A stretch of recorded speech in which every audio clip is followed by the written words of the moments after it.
Gold Experience Requiem.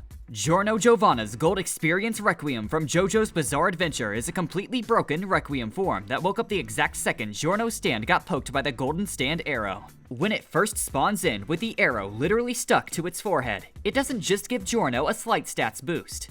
It gives him a literal Control-Z button. Its main defense is an ability called Return to Zero. While most anime shields try to physically block a giant laser or dodge a fast punch, this stand straight up deletes the action itself. It completely rips the effect away from the cause. This means that if an enemy tries to blow Giorno up, the universe instantly hits rewind and decides your attack never actually became real in the first place. The scariest part about fighting this thing is that it is so smart it operates completely on its own without Giorno's brain even knowing what it's doing. It can even move and talk normally inside completely erased time. Because Giorno doesn't even know the true scale of his own cheat code, he feels absolutely zero guilt about the fact that his shield just threw you into an eternal damnation. If this stand actually defeats you, you get stuck in a permanent infinite death loop, dying over and over again while resetting back to zero right before the moment of death forever. Gold Experience Requiem, however, isn't even the most overpowered defense ability on this list. Coming up next, we have a legendary teacher whose defense doesn't even care about resetting time, because he uses space math to make sure your fist has to walk an infinite distance just to get close to his face. Limitless. Satoru Gojo's Infinity is an inherited cheat code from the Gojo clan that requires a special set of eyes called the Six Eyes to actually master, making Gojo the first person born capable of mastering it in 400 years. Instead of using a physical wall, Infinity brings straight up math class into reality to distort and manipulate the space around him. It works just like dividing a number. No matter how many times you divide a number, it never actually hits zero. It just leaves you with tiny fractions. If you're new here and want more anime simply explained, hit subscribe so you never miss a video. Anyway, Infinity takes a normal gap between Gojo and an enemy weapon and divides that space an infinite number of times. The closer a punch gets to Gojo, the slower it moves, trapped in an invisible barrier where it can never actually touch his skin. When Jogo tried to hold his hand, his fist was forced to stop right before making contact because he was just touching the endless infinity between them.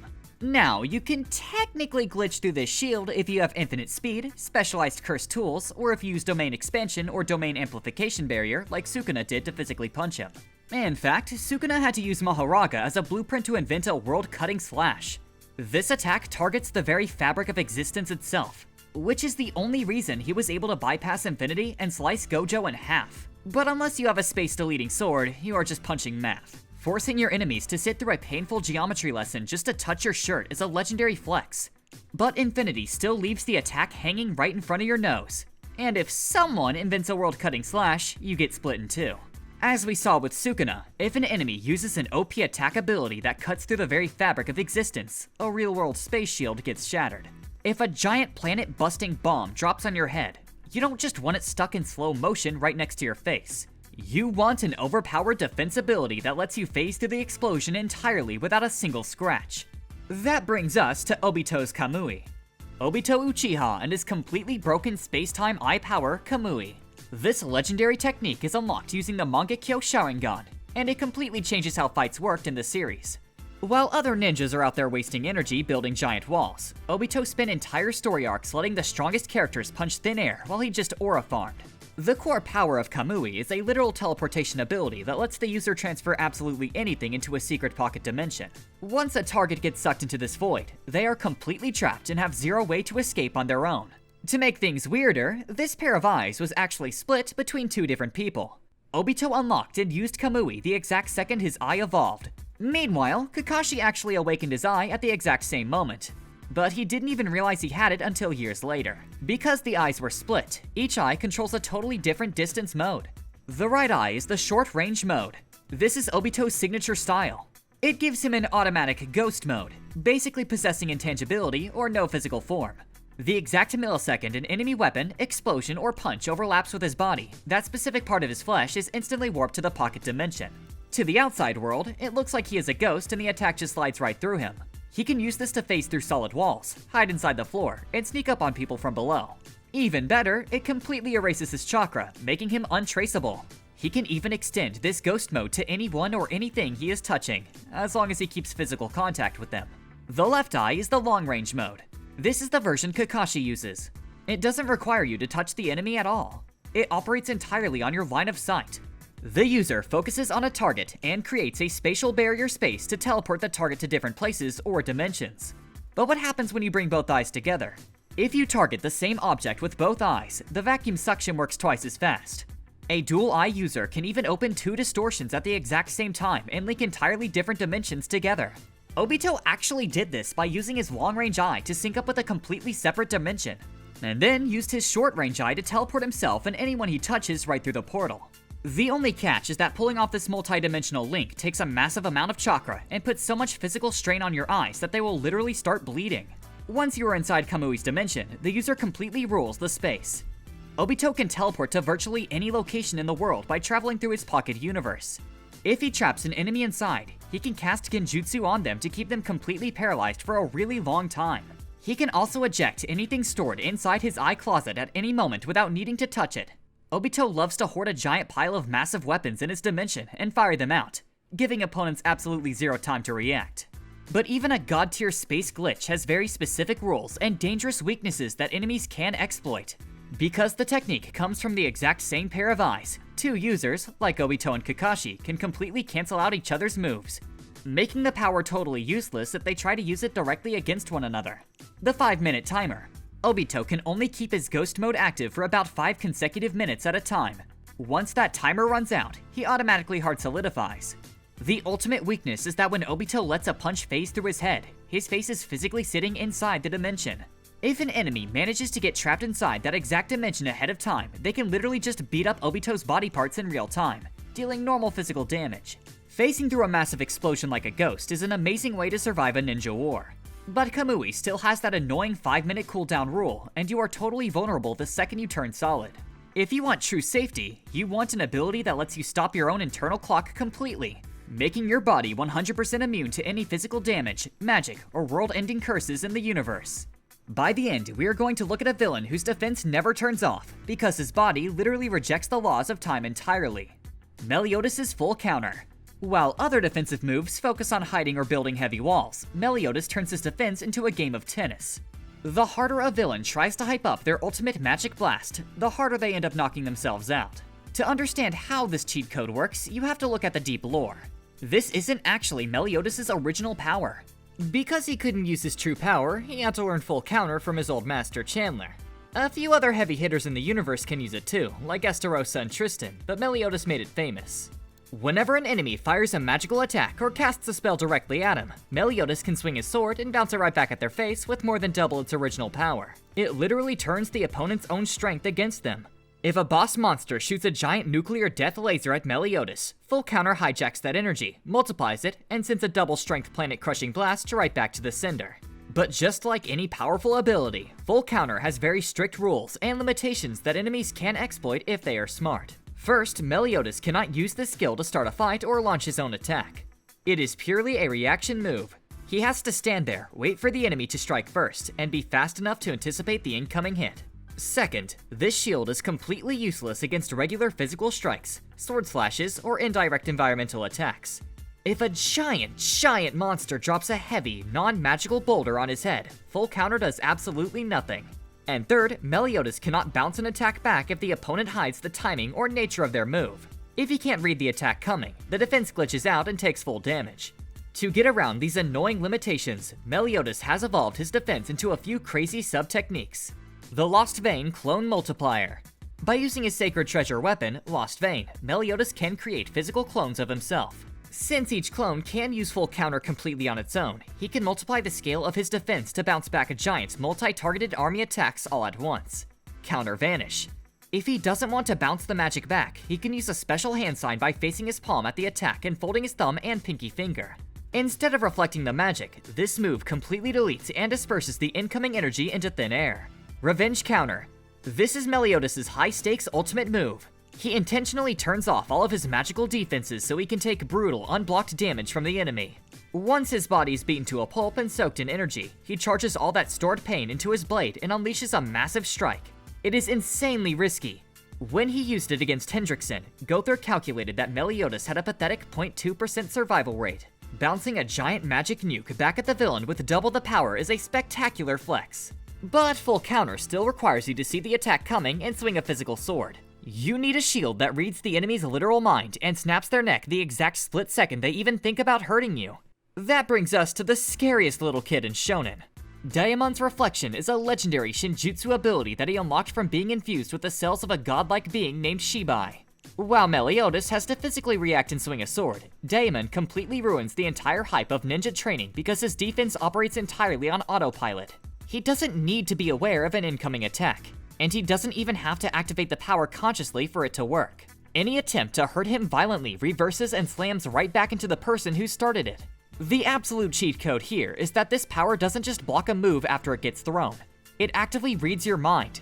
The exact split second an opponent harbors hostile or killing intent toward him, that triggers the shield. The shield predicts what move you are going to use and forces your own body to suffer that exact damage. To make it even funnier, the power scales with your own anger. The harder you try to kill him, and the stronger your murderous intent is, the more devastating and powerful the reflected damage will be when it breaks your own bones. But just like any overpowered ability, this Shinjutsu has very specific rules and conditions that you have to understand to see how it works. To reflect an actual physical action or attack, like a punch, an energy blast, a physical weapon, or a hidden trap, Daemon's palms must be touching another person. The person he is touching doesn't have to be the enemy who is attacking him. He can be holding hands with a random ally, a bystander, or even another enemy. As long as his hands are in contact with someone, the physical reflection ability stays turned on. And the defensive reflection actually extends to protect the person he is touching too. The no-touch intent rule. If you are just standing across the room thinking about hurting him, Daemon does not need physical contact to reflect that thought.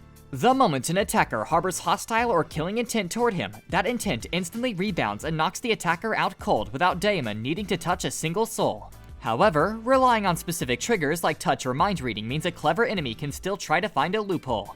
What if you want a defense that is so completely unfair that the entire anime universe physically rewrites the laws of nature just to make sure you never get hurt? Imagine having a cheat code that makes all bullets miss on purpose, another that makes you automatically dodge sneak attacks, and another that makes you completely immune to fire and poison. Reinhard's Divine Protection. Reinhard von Estrella is proclaimed by both the author and the ReZero characters to be the absolute strongest being in his entire universe. He is so ridiculously broken that the other giant nations of the world literally created a specific law just to force him to stay inside his own country so he doesn't accidentally conquer them. You cannot plan a way to beat him, and even throwing his body to the moon after killing him won't give you a victory screen. The funniest part is that even if you completely stripped away his superpowers, his base combat stats are so ridiculously high that he would still be impossible to defeat. His ultimate trick is his direct connection to Odd Logna, which is basically the world's will in ReZero.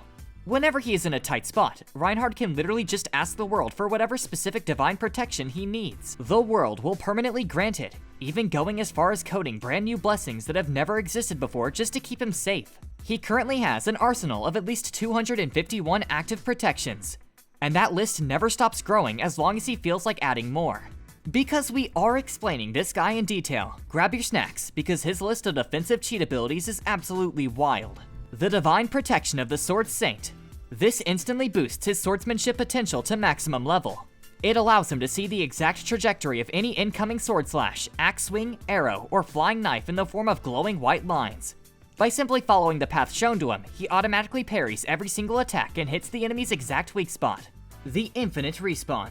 Thanks to the Divine Protection of the Phoenix, if you actually manage to find a way to kill him, he just comes back to life instantly with all his wounds completely healed.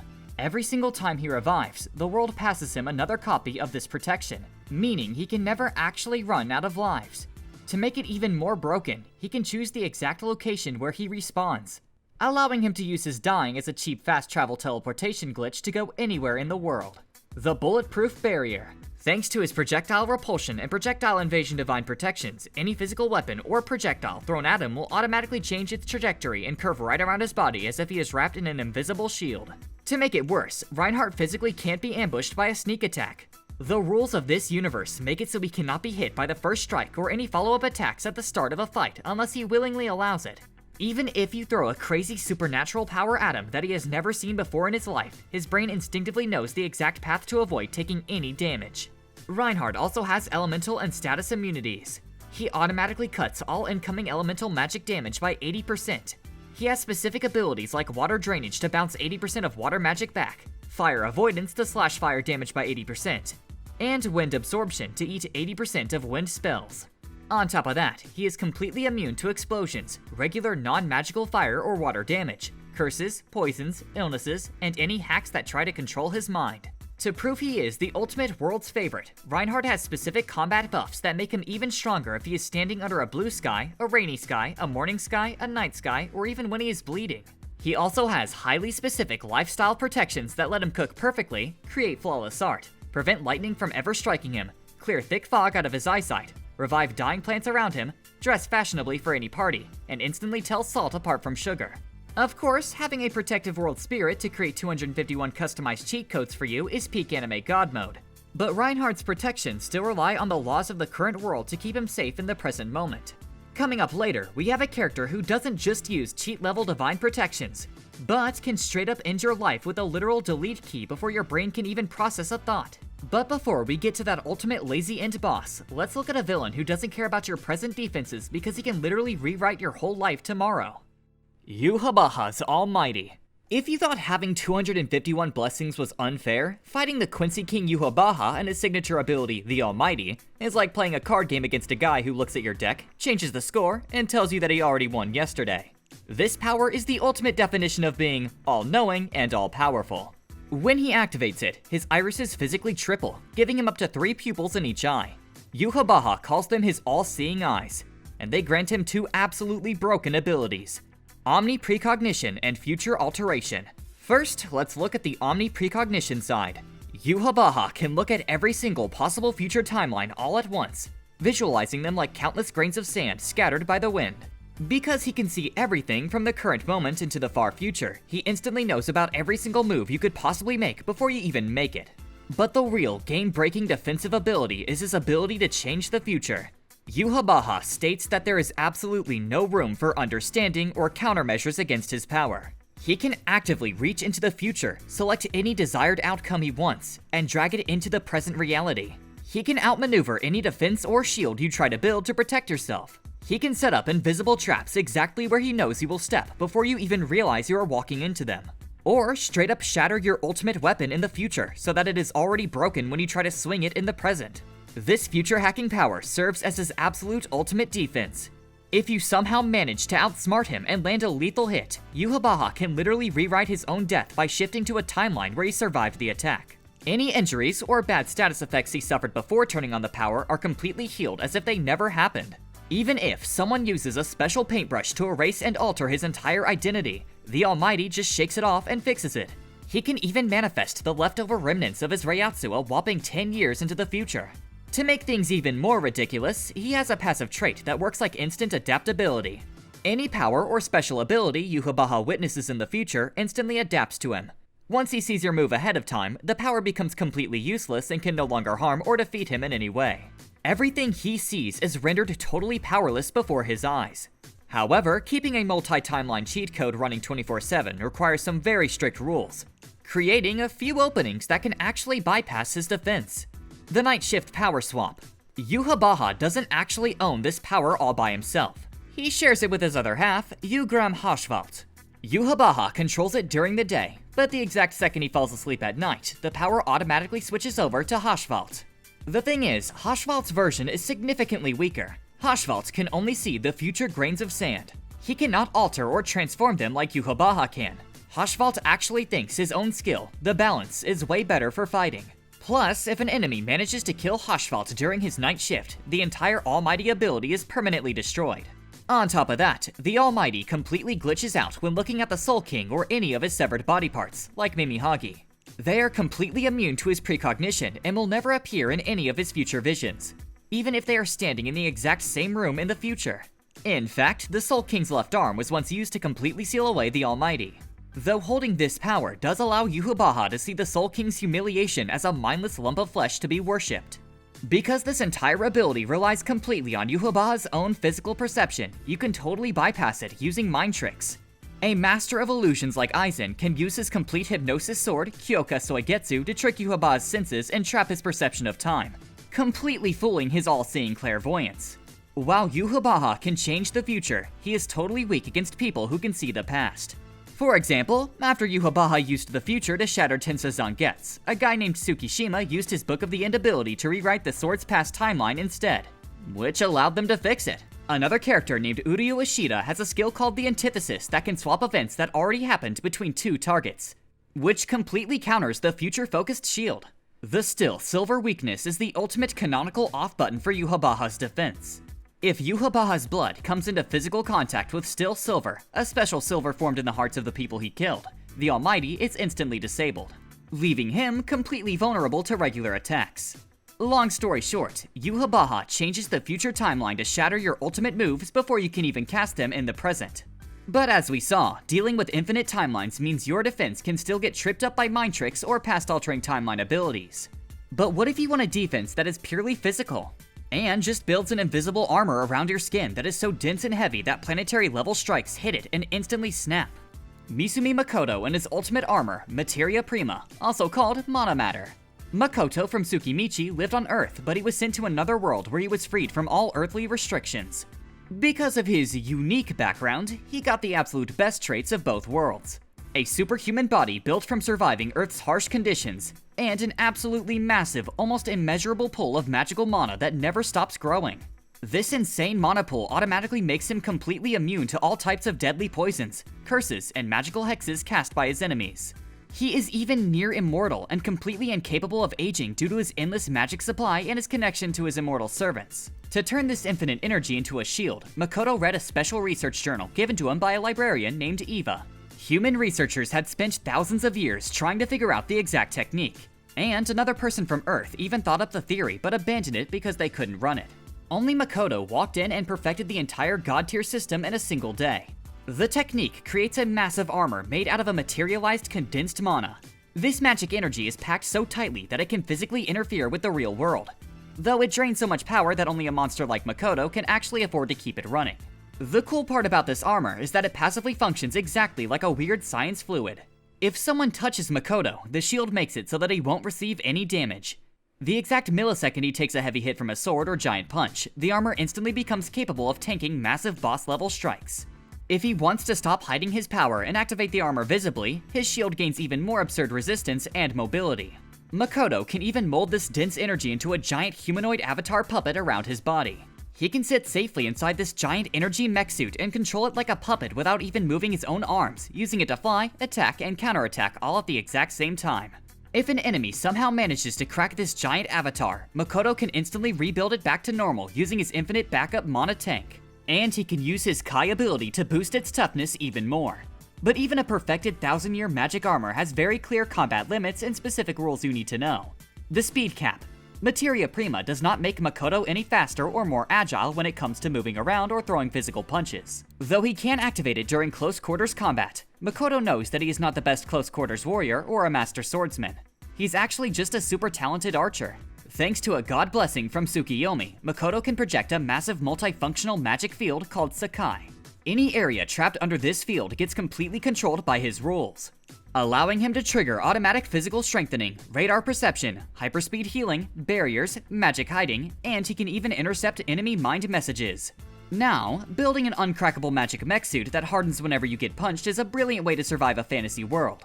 But a solid physical wall is still a target, and if you face a stronger different universe opponent, not talking to you, Megumi, they might find a way to bypass it. By the end, we'll have a lazy protagonist whose defense is a literal instant delete button that drops entire armies dead before they can even launch an attack. But before we get to that god mode kid, let's look at the most punchable and talkative villain in anime. Regulus Lionheart.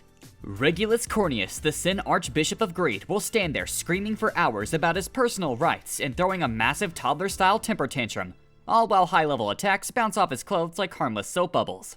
His primary defense ability is called Lion's Heart, and it makes him virtually invincible. Instead of dodging a hit, Lion's Heart allows Regulus to literally stop the internal time of his own body. By freezing his physical state in time, he becomes completely unaffected by every single physical phenomenon in existence. He doesn't age, he never gets hungry or thirsty, he doesn't need to use the bathroom, and he can't get wet or frozen. It doesn't matter if you hit him with Excalibur or Megumin's explosion. Regulus takes absolutely zero damage because his frozen timeline refuses to let his body change states. Because his body's time is frozen, he is completely free from the regular rules of the world, granting himself total freedom from concepts like gravity, air resistance, and the conservation of momentum. To make things even more ridiculous, he can apply this exact same time stop trick to any object he touches. By cutting these objects off from the rules of the world, they can pass through and destroy absolutely anything, creating insanely overpowered attacks that bypass every defense at speeds beyond human comprehension. For instance, a single pebble thrown by his hand can easily slice through flesh, and entire travel convoys can be obliterated in a single hit. Sneaky traps like covered pitfalls are completely useless against him, as he can just stand on the cover, stop its time, and walk across it like it's solid ground. When he fights seriously, he rejects reality entirely. He can walk straight through massive buildings or giant walls of solid ice, breezing through them while leaving nothing but a clean, perfectly cut hole behind. If he wants to walk normally or properly interact with objects without breaking them, he has to manually stop the time of the ground or things around him. Otherwise, his time-stopped body will just pierce right through everything. Of course, running a permanent time stop on your own body comes with a fatal drawback. When Regulus stops the time of his body, his heart physically stops beating. This puts a massive restriction on how long he can keep his invincibility active. If he keeps Lion's heart turned on for more than 5 seconds without any help, he starts experiencing excruciating, agonizing pain. Going for even 10 seconds is considered completely impossible. And without a backup plan, it becomes super difficult for him to manipulate any objects outside of his own skin. To bypass this deadly design flaw, Regulus pairs his shield with a second ability called Little King. This power lets him share a small heart that hides inside and resonates with the heartbeats of his massive harem of wives, or basically anyone he decides is a subject inside his little kingdom. While his own real heart is completely stopped and frozen in time, these pseudo-hearts inside his wives safely beat for him. This brilliant workaround completely erases the 5-second time limit, allowing him to stay permanently invincible 24/7 without ever feeling a single drop of pain. The wives have absolutely no idea they are being used as living battery packs. They can't feel any changes inside their bodies, suffer zero side effects, and live in total ignorance of the pseudo-heart ticking inside them. But this ultimate defense strategy relies entirely on his wives staying alive. If all of his wives die, Little King instantly stops working, crashing his entire invincibility loop. Smart opponents can also disable his shield by knocking his wives into a near-death state, stopping their hearts completely using cryostasis freezing, or using a skill like Subaru's Invisible Providence to reach inside and physically crush the hidden pseudo-heart. Put simply, freezing your own personal timeline to ignore gravity, magic, and physical damage makes you a literal god in anime. But Regulus's cheat code still has a massive liability. If an enemy figures out your trick, they can just target your defenseless wives to forcefully crash you. Believe it or not, this isn't even anime's most overpowered defensive ability. That takes us straight to the absolute ceiling of broken powers, Yogiri Takato's instant death. While other characters on this list use shields, timelines, or pocket worlds, Yogiri doesn't actually kill people. Instead, he has the boundless power to completely end anything and everything he wishes. The core mechanic of this cheat ability is entirely thought-based. He usually says words like die just to be dramatic, but he can activate it with a completely random phrase like "you're the eyesore," or even without speaking a single word. Although this ability has an entire arsenal of overpowered skills, which we covered in our most powerful isekai MCs in anime video, today we're focusing on what makes its defensive abilities so absurdly powerful.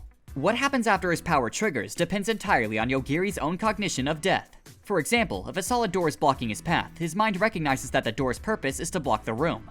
Once the door dies, it loses its concept of blocking and automatically allows him to pass straight through. This phenomenon occurs completely automatically without him actively trying to do it. Plus, despite the name instant death, his power has some leeway. If he chooses, the death doesn't have to happen instantaneously, as long as the target eventually ends up dead. Yogiri's power completely transcends logic, casuality, fate, and time itself. He has even used it to permanently end godlike entities that exist entirely outside of space and time altogether. When it comes to keeping his own skin safe, his defensive ability operates like an automatic security system. If an enemy tries to attack him, Yogiri's power activates completely on its own to retaliate before any physical harm can ever touch his body. It doesn't matter how fast the opponent is, the automatic system will successfully strike back first. This includes opponents moving at light speed, creatures that use raw speed to travel through time, and creatures that exist completely outside of space and time. This automatic shield is completely hard-coded into his existence. Yogiri had these exact same automatic defenses running perfectly even when he was a helpless baby. According to the Ultimate God, it is completely impossible to alter or manipulate Yogiri's past timeline, because his defense will instantly kill anyone. Yogiri's power subjectively recognizes non-physical abilities as dangerous threats. If someone tries to launch a mental attack at him, his shield automatically retaliates and deletes the enemy before the mental effect can even touch his brain. He even considers forced teleportation to be a hostile attack, meaning his power will instantly end to anyone who tries to teleport him against his will. Yogiri's perception allows him to sense and foresee any incoming hazards or hostility directed at him or his allies. He can visually see actual black lines or black fog hovering over specific people or places, which acts as a literal radar warning him of potential danger. He uses this danger vision to flawlessly track undetectable enemies and predict their exact movement or thought patterns.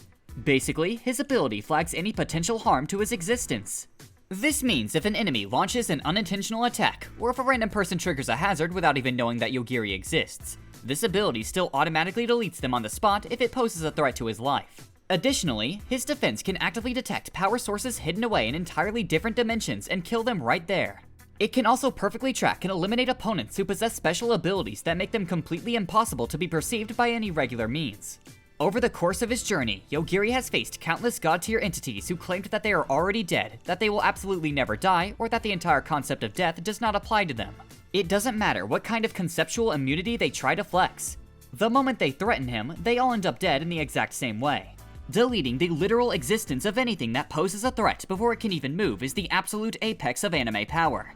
At this point, we've looked at space dimensions, future rewriting, and literal instant death. There shouldn't be a single power left in fiction that can crack these shields. Except for one invincible god-tier power that saves totally weak main characters from giant nuclear explosions just because the animation studio needs a season 2. Plot armor. Plot armor is the ultimate OP defense that protects a main character simply because the studio hasn't finished selling action figures and merchandise yet. To understand how completely broken this shield is, we don't even need to look at fictional concepts. We just need to look at the legendary times anime characters survived absolute deletion through pure script privileges. Kirito glitching the death screen in Sword Art Online. During the final boss fight against Heathcliff, Kirito gets run clean through with a sword. His health bar hits 0 and the game screen literally shatters his avatar into millions of digital pixels. But instead of dying, Kirito uses the ultimate power of main character willpower to literally reject the game's computer programming, undeleting his own body and stab Heathcliff back anyway. Tanjiro's genetic flashback in Demon Slayer. Tanjiro is the gold standard for shonen main character privileges. During his fight against the lower moon spider demon Rui, Tanjiro is completely outmatched and his sword is chopped clean in half. He is a fraction of a second away from being sliced into a million bloody pieces by razor-sharp threads.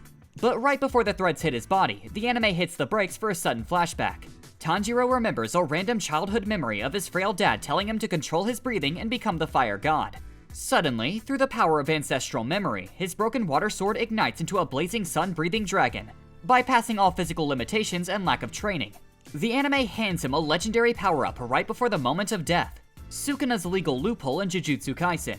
Sukuna is widely regarded as one of the strongest, if not the strongest sorcerer in history. But his ultimate defense isn't his massive cursed energy. It's the fact that the author, Gigi Akutami, handles him like a precious glass vase. The absolute peak of this plot armor happened when Sukuna was trapped inside Higuruma's domain, Deadly Sentencing. This domain functions as a literal divine courtroom where violence is banned, and the Shikigami of Justice, Judgeman, puts Sukuna on trial. Sukuna is found guilty and the ultimate penalty is triggered, confiscation and death penalty. The former is designed to completely strip Sukuna of his curse technique, leaving him totally defenseless. But right at that exact millisecond, the story invents a brand new rule. If a sorcerer is holding a cursed tool, Judgeman will confiscate the tool instead of their actual curse technique. So instead of losing his abilities, Sukuna just loses Kamutoke, Goku's resurrection. Goku's ability to completely ignore a game over screen is practically a reoccurring scene at this point. In his world, dying isn't a tragic end anymore. Goku himself has been resurrected with a Dragon Ball so many times that dropping dead barely has any emotional impact. It's basically just a temporary training vacation to King Kai's planet. If you enjoyed this video, turn on the notification bell and subscribe for more. Click here for more anime simply explained.